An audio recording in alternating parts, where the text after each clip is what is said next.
Xbox. Hey guys, it's Roscoe with Parts People.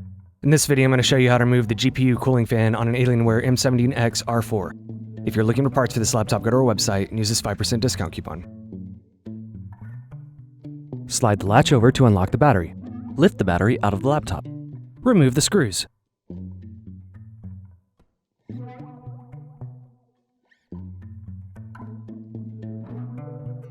Remove the access door. Unplug the fan cable. Loosen the screws.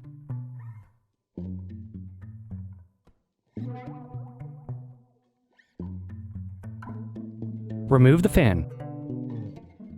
Are you looking for some more tutorials? Check out these other videos.